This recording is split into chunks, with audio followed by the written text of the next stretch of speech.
Vous êtes le dernier à prendre la parole et vous en avez. Est-ce que vous avez à ajouter par rapport à ce que les avocats ont dit ou à retrancher? Merci beaucoup, Monsieur le Président. S'il vous plaît, s'il vous plaît, s'il vous plaît, s'il vous plaît. Gardons la même sérénité depuis le début. Ne perturbons pas l'audience par cette présence massive des avocats qui sont derrière vous. Je ne sais pas si c'est seulement pour paraître ou bien c'est pour le dernier mot. D'ailleurs, il pouvait même être seul. Non, le dernier mot. Pour le dernier mot. On assiste. Mais pour le dernier mot. Oui, c'est très important. Bien. Même quand vous êtes assis, vous l'assistez. D'accord. Bien, vous avez la parole. La parole, vous actez que la parole est donnée en dernier lieu au prévenu. Merci beaucoup, Monsieur le Premier Président. Merci également aux distingués et honorables juges. Merci au procureur général près la Cour de cassation pour cette opportunité. Opportunité qui va s'inscrire désormais dans mon histoire politique. De prime abord, étant croyant de naissance, je voudrais commencer par Psaume 34, 19, qui dit ceci: le malheur atteint souvent les justes, et Dieu l'en délivre toujours. Le Dieu que je sers depuis mon enfance, avec sincérité, celui pour qui j'ai refusé de me compromettre au ministère de la Justice, en servant les pauvres, les orphelins, les veuves. Il est juste et vivant. Il ne m'a jamais abandonné, quelles que soient les épreuves. Je crois en lui et je sais qu'il me viendra au secours, même en dernière minute. C'est pourquoi, Monsieur le Premier Président, je veux également dire que l'histoire me rétablira. Et logé en banque, toutes les autorités ont été informées. Deuxième syllogisme qui résume ce procès, c'est le ministère public accuse le ministre de la Justice pour détournement des 19 millions qui se trouvent en banque. Or, ces 19 millions n'ont jamais été décaissés, touchés, je veux dire. Le ministre de la Justice n'a touché à aucun dollar de ce fonds. Mais dans la conclusion, le ministère public dit que le ministre de la Justice a détourné 19 millions.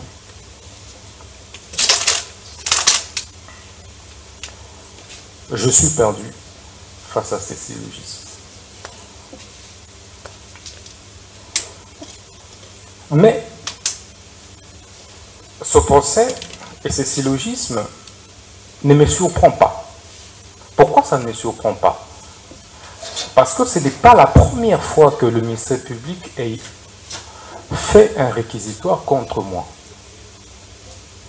À peine 3 mois que j'étais nommé ministre de la Justice, le ministère public, le même, PG Cassation, avait déjà fait un réquisitoire pour me faire arrêter. Mais il sait comment cela n'avait pas abouti. 3 mois à peine. Nous sommes au mois de septembre 2024. Je serais surpris de voir un réquisitoire du ministère public pour qu'on arrête le ministre Moutamba de la Justice. Pour quelle raison? Pour un rapport qui était concocté, dressé à mon insu par les 2 juges que nous avions récusés.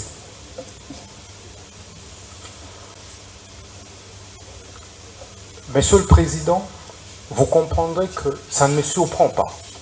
Parce que il y a eu des divergences de fond sur les réformes que nous devrions ensemble engager. Et on ne s'est pas mis d'accord. Avec ma petite expérience de la vie politique, on n'est jamais assez fort éternellement pour l'être toujours. Le temps a un pouvoir réparateur.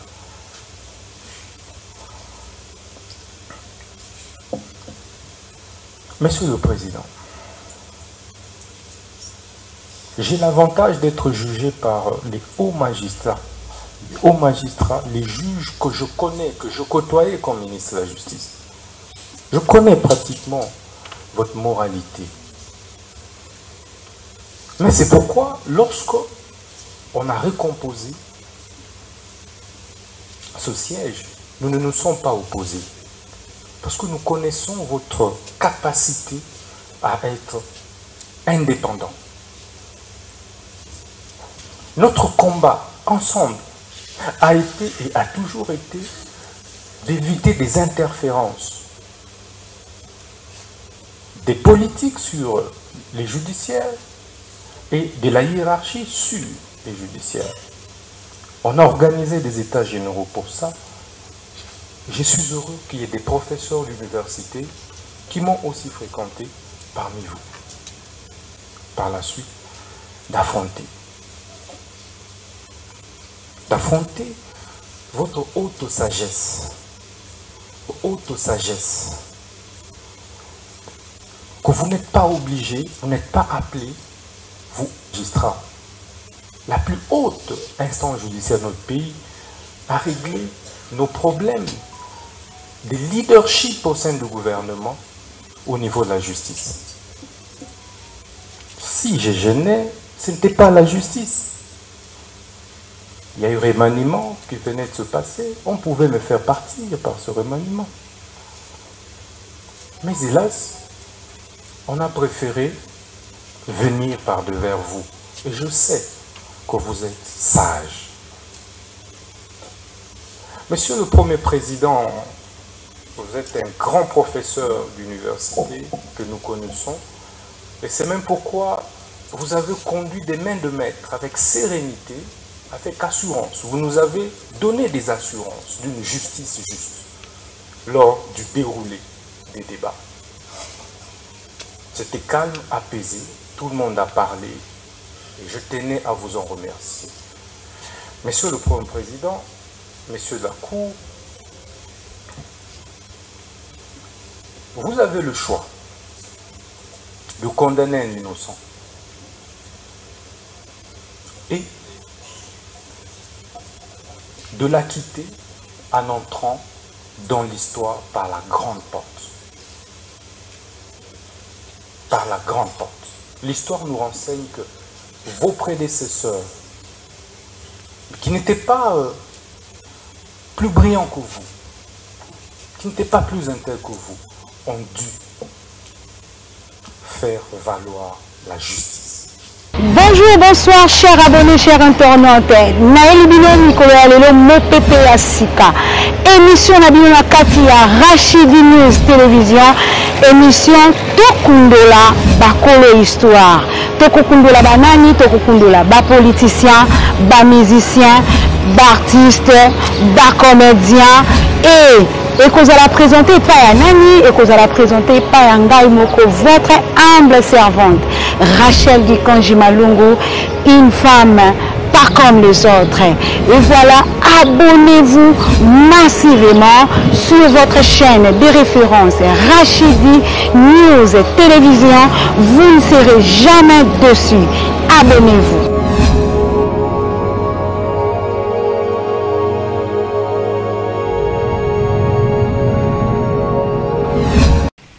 Action.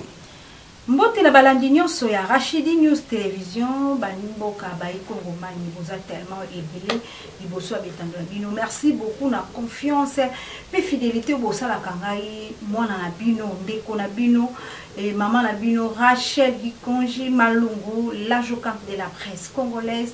Un grand merci Naba Congo Manignon partout vos amis, na France, na Belgique, na Amérique, Canada, Allemagne, vous êtes tellement aimés. Awana Congo Kinshasa na Pesimbo te la bande konyoso, Obakolandangai. Partout dans le monde, en tout cas, toza au cœur nabaï, au bazali nangambu ya est, toza vraiment au cœur nabino. Merci beaucoup parce que confiance au boko salangai. Merci na partenaire, hein, j'appelle aussi le partenaire vraiment n'a besoin de soutenir Rachidi, n'a besoin de soutenir Maman Rachel. En tout cas, nous sommes là à la portée de tous. Tous on a pour Yamba, besoin de sponsor. En tout cas, nous avons besoin de vous. Pour monibar sur le bas de nos écrans. Tous on a besoin l'inouana et tombe dans la sponsor au penza azali na publicité na ye azali na eloko moko azana besoin ya promouvoir promotion nango Rachidi News ezali pour la bino. Voilà, je suis celle dans mon plateau, Baï Mboka, Baï Congomani, mes chers compatriotes, vous êtes tellement ébélés. Na kolandangai, na ba téléphone, na ba télévision, partout dans le monde. L'actualité nous oblige, hein, actualité vraiment éco-obligée. Mais avant de commencer cette actualité, partagez cet élément, commentez s'il vous plaît et likez. Et ça, la abonnez-vous, mes chers compatriotes. Vous êtes tellement ébélés, au bani va soutenir chaîne, en tout cas. Commencez d'abord de vous abonner. Abonnez-vous sur notre chaîne Rachidi News Télévision. Dès que nous avons le début, nous avons plateau ya lelo na kosola na bino ba Kongomani na sola na bino ba Mboka na makambu o ekoleka na kati ya mboka na biso. Nous allons parler de la politique de notre pays. Pour la biso exactement na makambu ebele oyo il faut tolobela yango parce que soki tolobeli yango te mutu mususu akoya pona kolobela yango akozala te. Nous sommes dans la République démocratique du Congo, notre cher beau pays, et puis nous sommes à la capitale, hein, capitale Yambo Kanabiso, Congo Kinshasa, Tozali Bongo, Nakati ya capitale. Tozali na mayekolo bana mukolo ya lelo, en tout cas, ce qui se passe dans notre politique, nous allons parler de Constant Moutamba au Penza qui ancien ministre na gouvernement ya Soumu na ancien ministre de justice et garde sceaux tokosola Penza. Est-ce que procès ango et qui malamu to esukisi malamu? Est-ce que Constant Moutamba ba katelier combien d'années il y a prison? En tout cas, nous allons parler ça ici. Restez toujours branchés. Tokosolo la peli kambo etali gouvernement, la sortie du gouvernement, nouveau gouvernement Souminwa 2 Tokosolo la. Est-ce que les gens bato oyo mokonzi mboka atieli biso baza ba compétent to baza compétenté? En tout cas, mes chers compatriotes, bande konangai, bayi Kongomani, mboka o etonda kinta, mboka etonda richesse. Nous avons un seul pays que nous avons. Mboka moko o tozaina yango ezali Congo, la République démocratique du Congo. Nde yango kaka tozana ngo soki mboka na biso ekotambola malamu te. Tokokende wapi?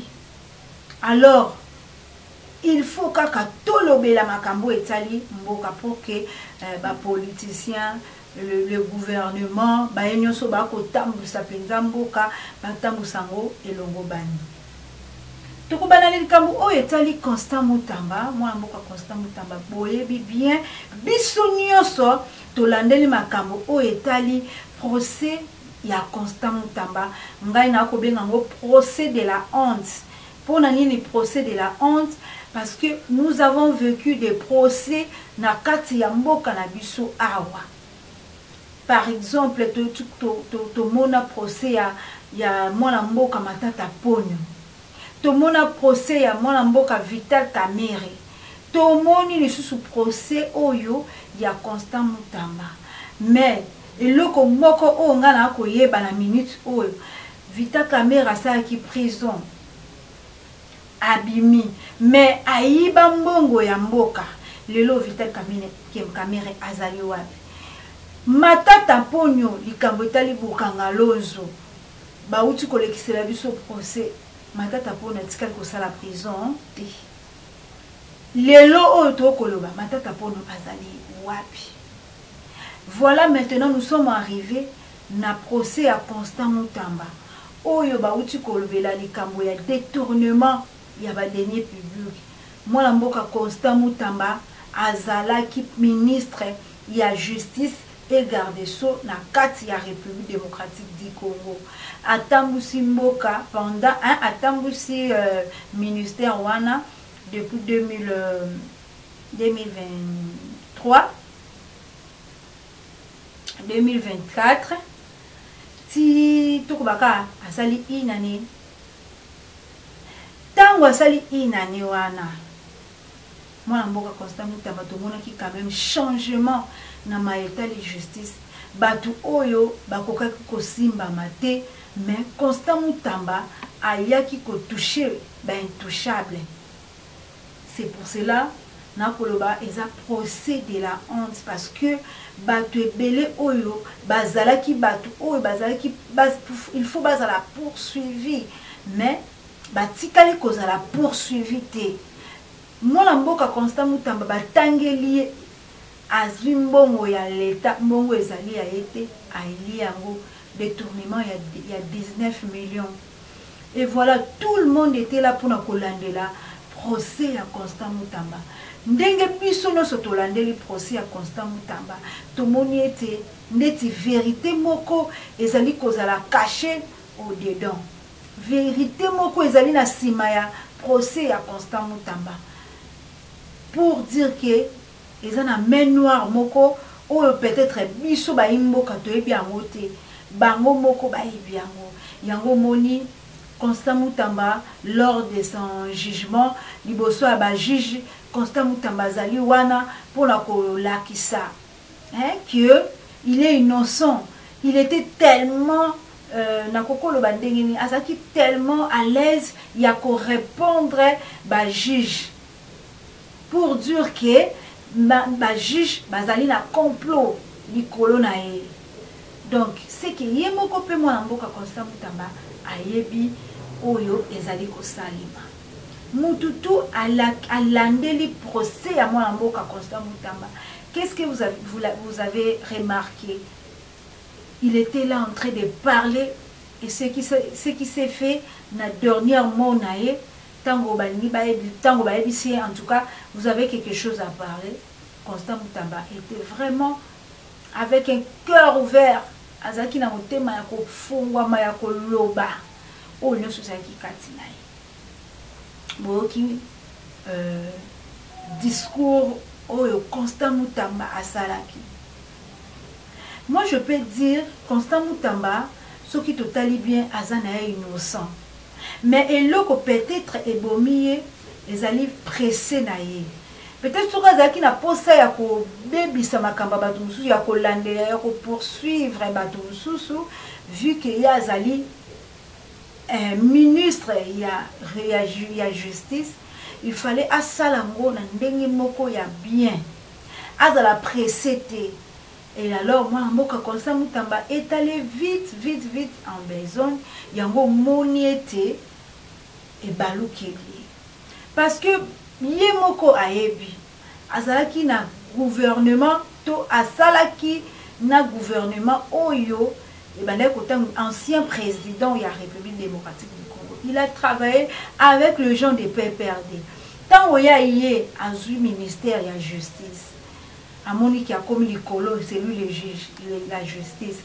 À l'objectif, et ça la makamba mabe belé salamaki. Tango, moi l'amboka Joseph Kabila Azalaki, notre ancien président de la République, a signé Kokangama Joseph Kabila. Yango moni place batuna soba ko ba fallait pas fallait que nango malembe tant que Joseph Kabila azana batu o ba ko entourer batu baza tellement ébélé yango moni esika yango wana balingi siko ba nuire. Donc voilà, ba nuire mwana mboka Constant Mutamba. Yango moni de le premier mois nae oyo azalaki ministre. Constant Mutamba na ba action nae asalaki ba ekotiela e poison. Ce qui beaucoup se souvenir na likambo oyo dès le premier mois Constant Mutamba kotaki ministère de la justice azalaki atteint na poison. Akendaki ko se faire soigner na libanda ya mboka. Tango azongi le musala nae. Et il avait des discours tout ça.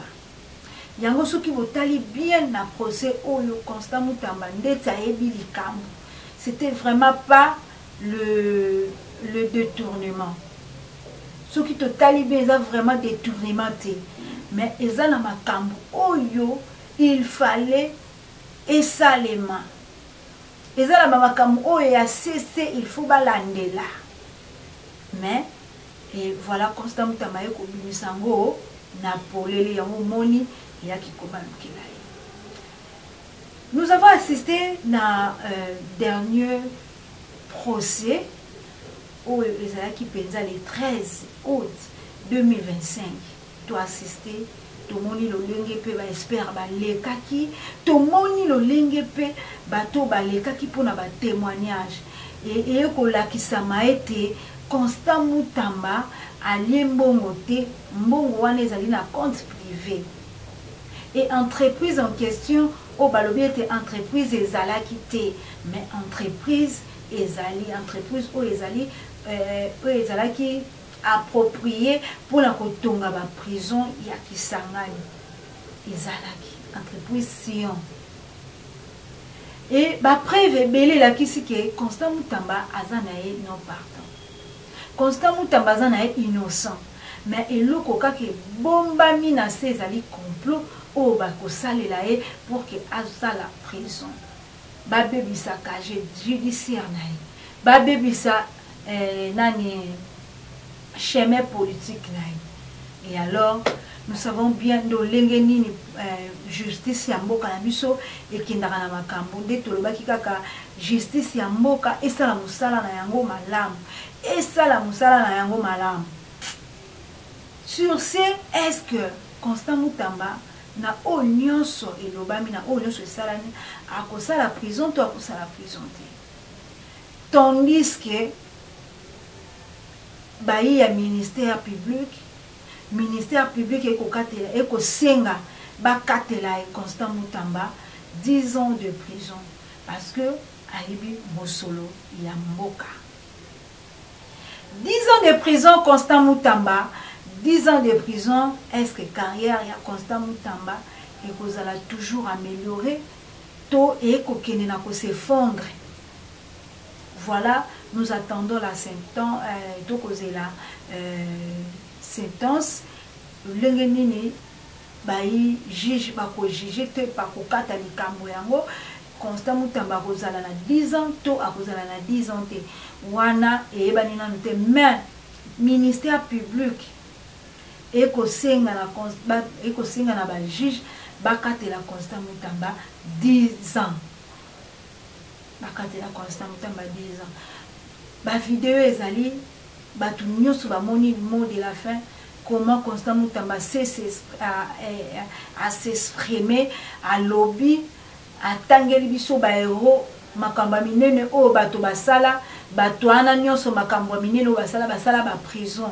Alors na ba âge o ya zanango soki akoti prison ayebi soka kotan akobima molongi to akozala président de la République. Il a dit ça azobanga prison te soki ezali pona complot soki ba kotisa ye prison ba kotisa ye prison. Donc il n'a pas peur ya kosala prison.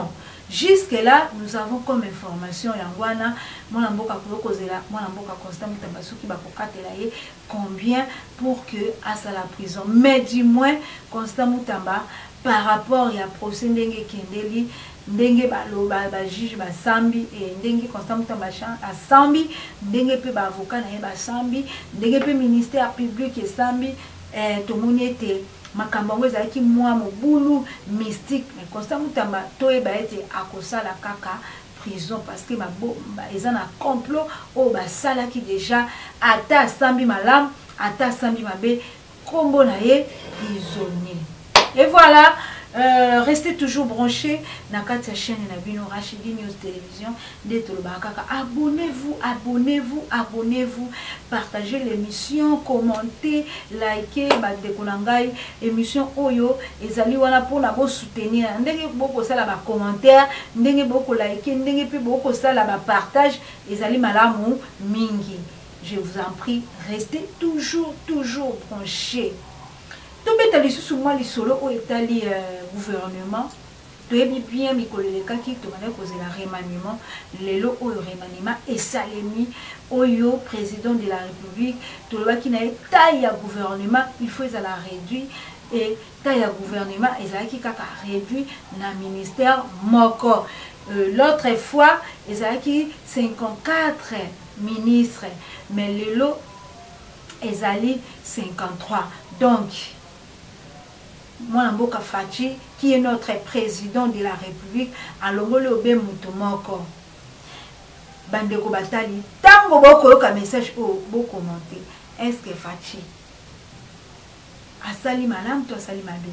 Est-ce que le lenge o ya sali remaniement ango et salami na ndenge logo bani souhait à peuple congolais, souhait à baimboka o bazalaki na yango vis-à-vis ya mokonzi ya mboka, confiance wana basalaki vis-à-vis ya mokonzi ya mboka koloba ete atila biso bato malamu, bato bakoko pesa biso espoir ya ko vivre lisusu na kati ya mboka na biso, bato bakomema mbongwana, bato bakomema changement na kati ya République démocratique du Congo.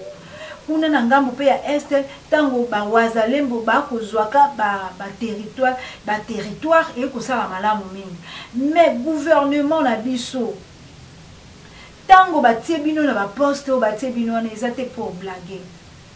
Tomoni ba ministre belé o basaki musala malamu te na gouvernement o euti koleka souminwa 1 gouvernement o pe to kotisi.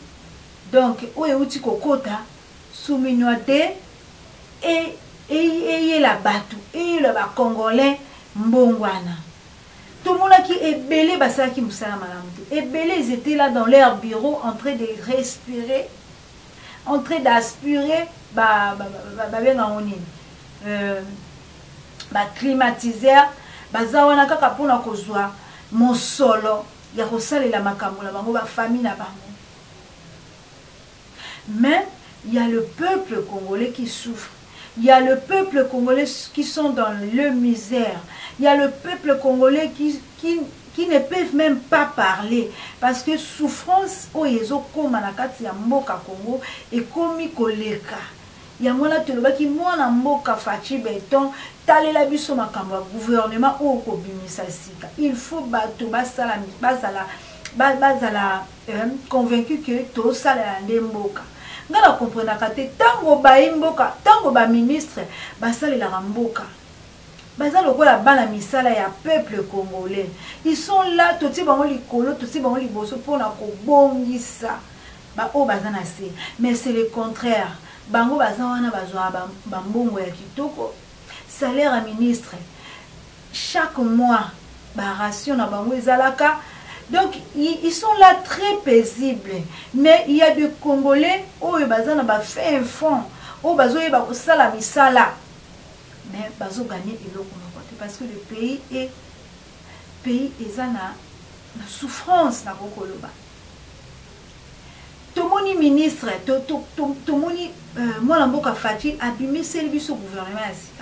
Mais eloko oyo sali pasi makasi batu oyo kaka ba travailler ki na souminwa bango wana pe ba yoko travailler na kati ya gouvernement souminwa de mais biso moko kutu toyebaki peut-être ba koke ko changer biso premier ministre eloko ya changement to ministre oyo ba kotisi ya sika na kolo bazaka à deux changement ezaka ya deux ba misusu wana ba changer bango kaka ba permettre bango kaka ba permettre bango to moni na ministère ya budget ministère ya budget wana ezali na ka changement mais eza figure ya sika oyo ekoko sala biso musala malamu mwana mboka Adolphe Muzito ye wana komi ministre ya budget côté wana tuebiete makambo ezala peut-être malamu to komona lisusu figure ya sika na kati ya gouvernement oyo ezali ya ministère ya jeunesse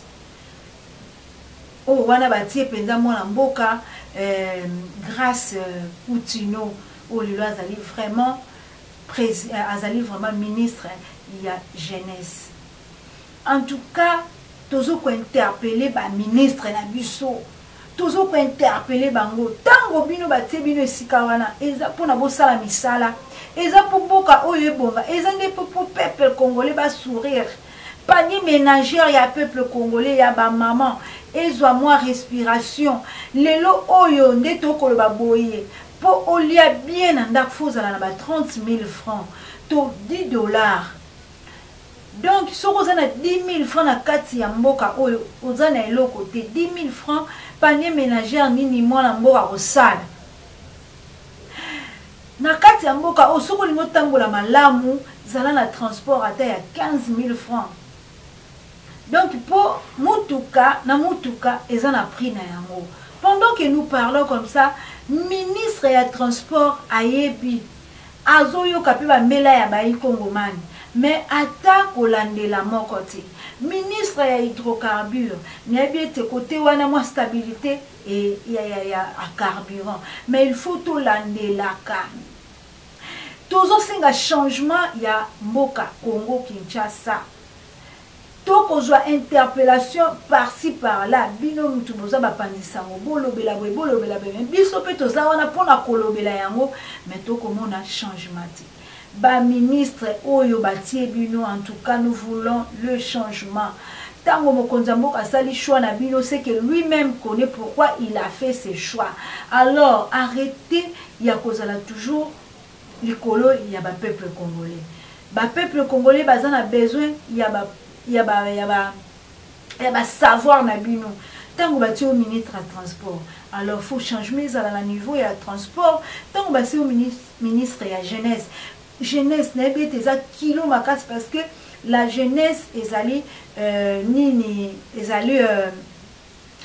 jeunesse à l'élo les préparation à lobby ce qui l'élo jeunesse est koufi ce qui l'élo jeunesse est baby donc lobby peut et aux alamalamente parce que ce sont des jeunes qui vont remplacer ces papas là bangonde bakoya ko remplacer toko beta c'était likolo na wana ministre ya éducation ou abengami na kombo ya maman Raissa. Sala musala no malam, quantité d'enseignement. To komona ba enseignant ba ko futa malamu te. Ba enseignant ba ko déclarer kaka robe ko déclarer. Ba o pe fu ba kende retraite, bo singa et bo lo ba ete, bo pesa bango retraite na bango. Alors, nous pouvons que parler de ça. Tellement que mokonza mboka sali choix na bino, biso tozana eloko akoloba te. Bosala nde musala malamu.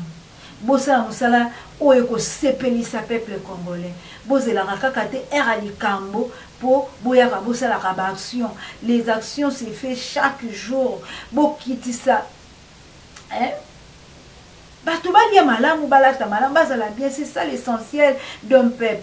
Yo moni peuple oyo eliaka malamu te. Et ça la malamu te, to ya chômage, ezo mate boko mata. Est-ce que le peuple wana et vous allez naître na bino? Voilà, et vous allez naître na bino. Pour aujourd'hui, on s'arrête par ici. Analyse na ya mokolo lelo ezaki bongo na makambo o etali Constant Mutamba et puis makambo ya gouvernement ya sika to sengi na gouvernement ya soumis na de bosala musala malamu bola ki sala compétence na bino. Et voilà, merci Nabarimbo Kaba. Oh, nous sommes qui présente les Bakou, il y a Kolandanga la Mokola Lelo. Merci à Montréal, Bishop Ngoma. Merci à tous les téléspectateurs. nalinga bino tellement ya trop et je dis encore un grand merci na ba onyoso balinga maman Rachel bo benga ngai bo partager émission bo commenter et vos soutiens ça me va au cœur ba onyoso ba ko soutenir même dans le prière et ko sala nga malamu mingi ba o pe bazana besoin ya ko soutenir ngai n'hésitez pas de m'appeler sur le numéro qui est au bas de nos écrans. Merci beaucoup pour aujourd'hui, on s'arrête par ici, bye. À la prochaine numéro. Ciao.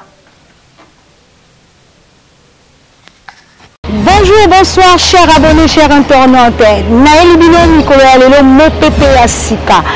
Émission Nabino Katia Rachidi News Télévision. Émission Tokundola Bakolo Histoire. Tokundola Banani, Tokundola Ba politicien, Ba musicien, Ba artiste, Ba comédien et que vous allez présenter pas à Nani et que vous allez présenter pas à Ngai Moko, votre humble servante Rachel Gikonji Malungu, une femme pas comme les autres. Et voilà, abonnez-vous massivement sur votre chaîne de référence Rachidi News Télévision, vous ne serez jamais dessus. Abonnez-vous.